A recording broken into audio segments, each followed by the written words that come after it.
LED lights, they all look black, you know, the pink light and black plants, you know. So he likes that white light, and I don't blame him. I don't blame him. This is my big commercial greenhouse. I have a 3,000 square foot greenhouse, and my husband hybridizes phalaenopsis. So it's a wonderful, wonderful hobby turned into, hopefully it pays itself each month business. Not always, but it's a wonderful hobby to have. Way back there, those are all the bandas hung way, way, way up high because I put this extra panel there for the orchids. Lean-to greenhouse or another option, of course. You know, do you want it open to your house? You have to consider that because of the humidity, and if you ever have to spray them, you have to consider that. But it is an option, particularly on the south side of a house. Now, I'm going to tell you right now, this is the north end of the greenhouse. That's where people enter my greenhouse.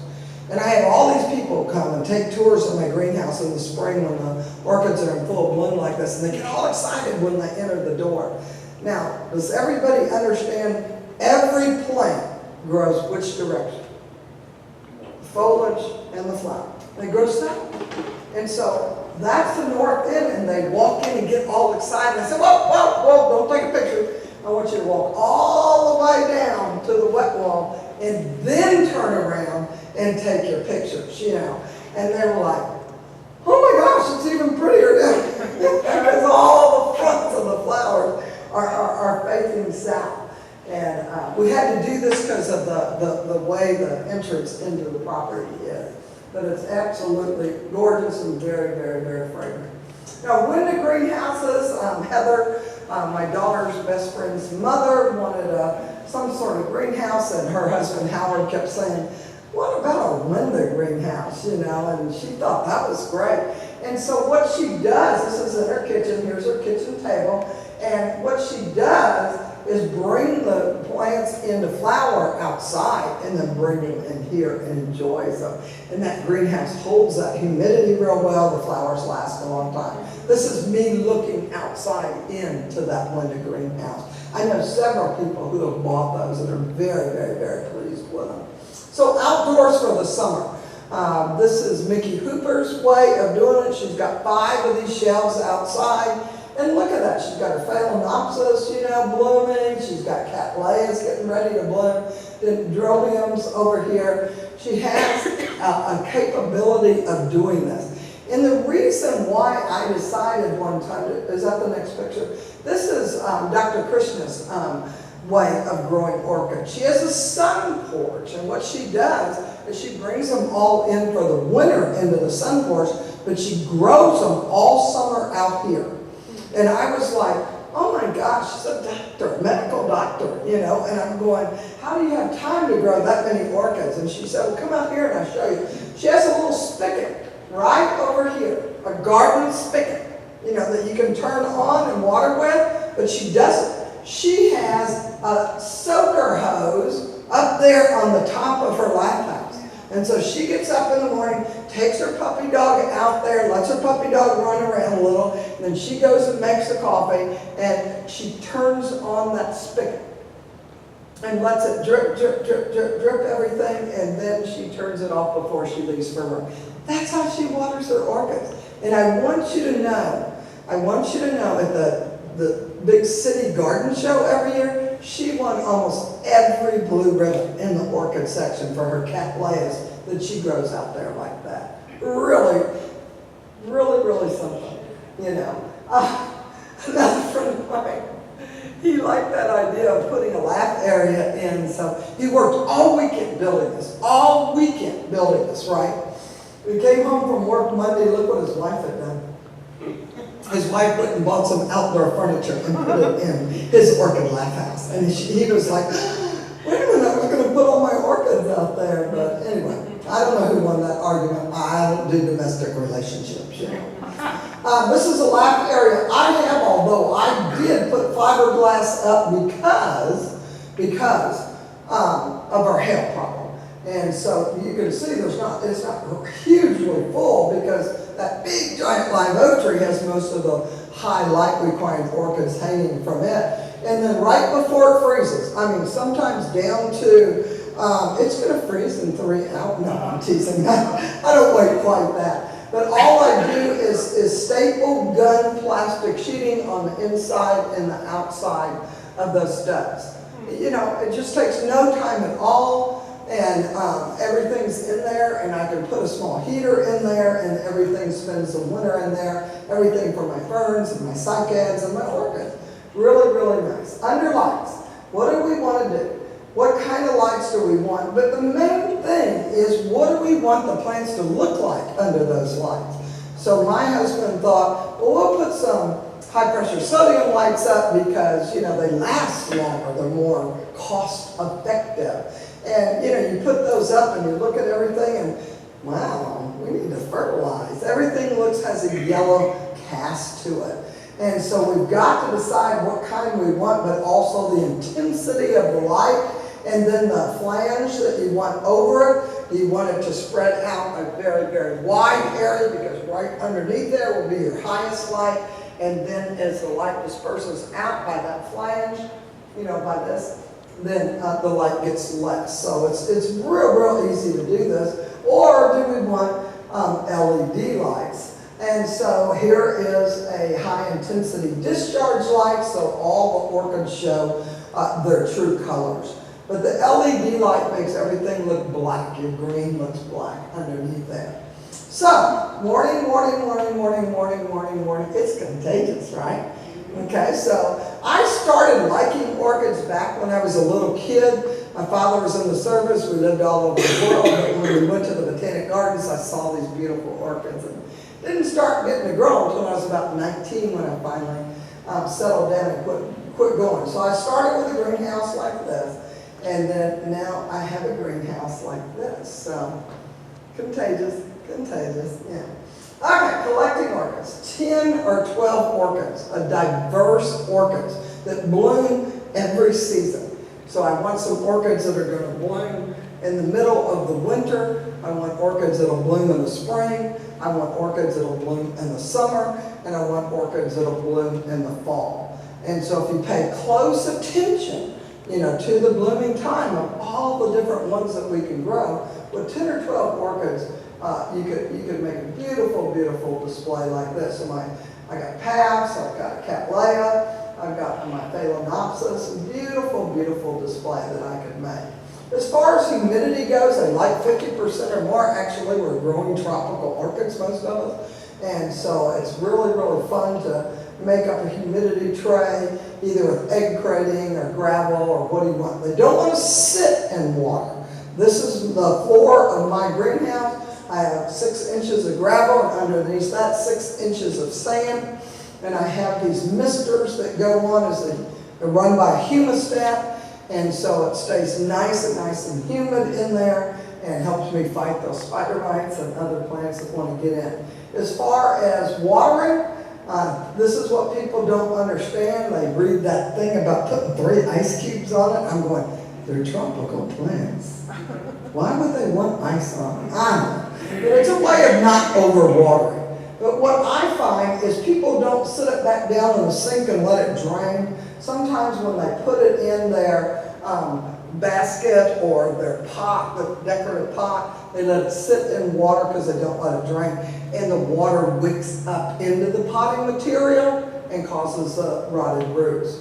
As far as fertilizing goes, in my smaller greenhouse, I use what are called a Siphon-X. Does everybody know what a dram Siphon-X is? You can mix up a concentrate 15 times stronger than what you want to come out of the end of your garden hose. And it's real easy to irrigate with your Siphon-X attached to your thing, and this little capillary tube in there. Real easy.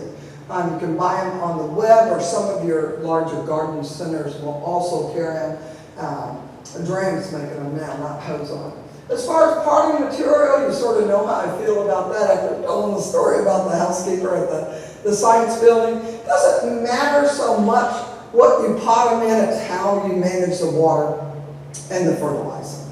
And so we've got all these choices, from bark to perlite to charcoal to moss to extruded clay product to mixes to tree fern to New Zealand sphagnum of all different qualities. And so what do we want to do? What you want to do is you want to choose one and stick with it or some variation of it. So once you learn to water that kind, once you understand what your repotting cycle is because of that composting, staying too wet when it composts too much, you understand what you have to do. Repotting. When to repot? When the plant outgrows the pot, that's pretty obvious. The pot's way over here. How many growths do I have on? Because I haven't repotted it. And you know what those roots will do? They'll grab onto anything. Your bench, your wall, your window. And so we need to pot it. And then we have to decide to divide it or to move it into a bigger pot. Potting material is broken down to the point where it's compost and it holds too much water, doesn't have enough air in it. The foliage is wilted and weak, and we don't see that, we can see it's not an insect problem, so it's a root problem. And usually that means the roots have started to rot away. Something's wrong, so remove it and do that. Oh, and removing kikis and potting kikis pretty regularly. Growth structure, we have the sympodal orchids that grow on a rhizome, and those are the ones we're going to have to divide if we don't want them to get too large. Monopodal orchids are like your vandas and your phalaenopsis. They just grow up one long stem, put 2 leaves on a year, that's all you get. And wow, aren't they great to have, and they bloom all the time. Epiphytic, lithophytic, epiphytic grow above the ground, usually clinging to the trunk or branch of a tree or even twigs when we're talking about the itty bitty orchids. These are really, really nice specimens growing at friends' houses in Florida. Well, I hope they're still growing at friends' houses in Florida. And then we have a couple of terrestrial orchids. We have 247 orchids native to North America. In Texas, we have 54 orchids. They're all not what we traditionally call terrestrial. Some of them are saprophytic, so you never see the foliage. You just see the flower when it comes up. This is an invasive, I want to say invasive species. This is a foreigner who took root in Canada. Some Russians came into Canada and they brought this orchid with them, and it has escaped cultivation and is working its way all the way over to the Great Lakes. Isn't that a beautiful orchid? And then the spiranthes, you have those up here, we have those down there. We have 3 different varieties in Texas. I'm not sure how many you have. Beautiful, beautiful. And this is what you see coming out of the ground. You never see the foliage, but you see this beautiful, beautiful spiring flowers that grow. They get pollinated pretty quickly. They're very, very, very fragrant. You'll see the bees around that. And then vining. We have the vanilla plant that grows, and I hope that you will know the history of the vanilla plant and enjoy being that that's an orchid. And wonderful to pollinate it and get some vanilla out there. We have evergreen and deciduous orchids. A lot of people don't understand that. And the leaves start falling off of some of our leucastes and other deciduous orchids, and people keep just pouring the water on it, pouring the water on it. We have to understand the tropics is not all a rainforest. It goes through wet and dry periods, some of the tropics, and so that's where these grow. And then this is the Angrichum sesquispedale. This blooms around Christmas time in our area. How wonderful is that? It's very, very, very fragrant. And then we have the Cypripedium kentuckiensis, which is a herbaceous perennial in your area. It grows over in southeast Oklahoma, in some of the azalea areas over there. So all kinds of neat things. 6 easy to grow orchids. I think that this is what we want to recommend to beginners, as long as they understand the temperature and light situation. Because I think vandas are lost sometimes because they don't understand that issue of lots and lots and lots of light. They're sold to them in a teak wood or a wooden pot, wooden basket, nothing, no potting material in there, and they dry out and they end up getting thrown away. We've got to understand that the beginner needs more directions than this here's a vanda, take it home and enjoy it, because they get thrown out. Phalaenopsis, I think we all know that. This is the one my husband named after me. This is Phalaenopsis Dotty Woodson, which he's continued in his breeding line. He won the Hager Hybridizer of the Year Award for Jose Carreras with Dotty Woodson in the background. Someone in Thailand has, Taiwan has gotten hold of a Dotty Woodson that is on the more orange side than the red side, and it started breeding with that, so it'll be real interesting to see what comes out of that. This is multiflora. This is a new line, well, I wouldn't say new line of breeding, but this is a very popular line of breeding. This is a Phalarope Phalaenopsis. I collect Phalarope Phalaenopsis, and so I've got quite a few of those. City Alliance, we need to encourage people to try those because they're so easy to bloom. And we need to encourage it because everyone just thinks Phalaenopsis, so please encourage these other things. And then we have our Cattleya Alliance. Again, please encourage people to get these. Some of the most fragrant orchids are in the Cattleya Alliance. How wonderful that we could grow these. And then, of course, this is what started the orchid mania, you know, the Cattleya labiata, way back when the orchid mania, we had the tulip mania, and then we had the orchid mania, and this was the one that started that. Please encourage dendrobium growing, but make sure they understand which dendrobiums will grow like weeds in this area, because we have some. You know, my husband keeps telling me he's going to get the machete out and chop that dendrobium down that keeps taking over one part of our greenhouse. He won't do it. But dendrobiums are absolutely wonderful to be able to grow. And then I'm going to be talking about lady slippers for your next part of your meeting. Have I gone way over my time?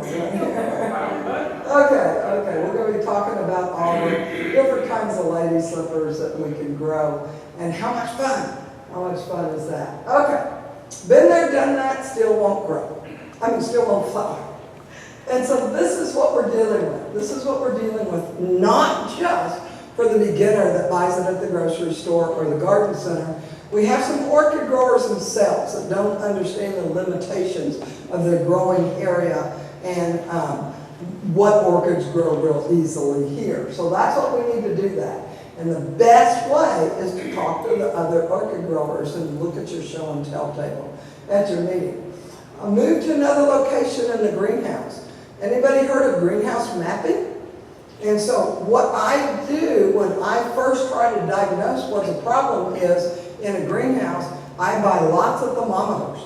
And I put those thermometers up everywhere. And then I take my light meter and I go all around. I find the shady areas, I find the sunny areas, I find the hot areas, I find the cooler areas. And in order to do that, this can really, really help us put those orchids in the right place.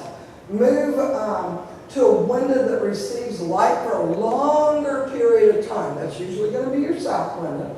Move outdoors for the summer and give it to someone else. You know, there's nothing wrong with saying, I've had this for 3 years, it's not going to bloom for me. Here, you try it, and then see if they can be successful. A lot of people don't do that.